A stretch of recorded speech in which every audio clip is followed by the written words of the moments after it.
Have criminals realized that the Christian institution is a criminal institution? Now they are using it to perpetuate their own criminal enterprise? Church and state is a criminal enterprise where they're intertwined. Now, President, unama so I can understand that. Yes. Now, what I'm saying is I'm not completely discarding church, because you see, I sat down and I look at two things that is so hard and difficult to take away from black people, which is religion and church.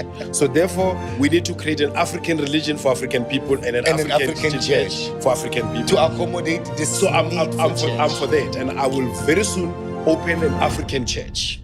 And we talk about the African God. And we talk about African religion. So you don't have to torment black people about going to hell, inheriting a sin that they got nothing to do with, and making them all these type of things to eat grass and chow nonsense. You understand? A church which is infused with Ubuntu, a church where the congregation and the pastor have mutual respect of one another. Right now, things are getting outrageous. I saw some men, family men, line up on the floor with their women being beaten by belt by some pastor. You know? Like you have a whole lot of perverts, like you were saying, that there are a whole lot of criminals who are coming out of jail and opening churches. You have a whole lot of perverts who are lining down black people and doing them all type of things. The other one, he doesn't step on the ground. He was born walking on the ground and more time barefoot. He never had shoes. Now he's got these sharp-nosed shoes. Now he can't walk on the ground. He can't walk on the ground. They must lift him up every time. Look, these churches are doing to people what even Jesus never did to people in his time. Jesus walked on some dipalema or by the palm leaves. Palm trees. Yes, and ride a donkey. When he was feeling these like he needed to be ride Bentleys and Maseratis. Exactly. This is pure madness.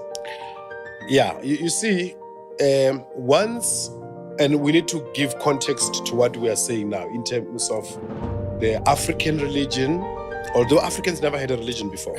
But now we're living in the age of religion. And people need to be organized into boxes. Yeah, and human beings have a capacity to create religion out of anything, including soccer and politics. True. Yes. The Church of Maradona is there. Yes.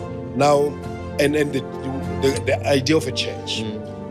We always run some black church in a smaller scale within Rastafari. But I'm talking about a black church in a bigger scale, like what Dr. Khadebe is doing, what Prophet Mageja is doing. Those are the type of church that the Africans need to have. Something that teach them about them, that does not take them out of them. Something that enhance their Africanness, because we are Africans and we have to move from Christianity to Africanity. We're Africans, and the only time these things become madness is when we move out of ourselves to believe the most ridiculous things that if it was in our own space, we wouldn't believe them. And they will not even fit in with our idea of Ubuntu.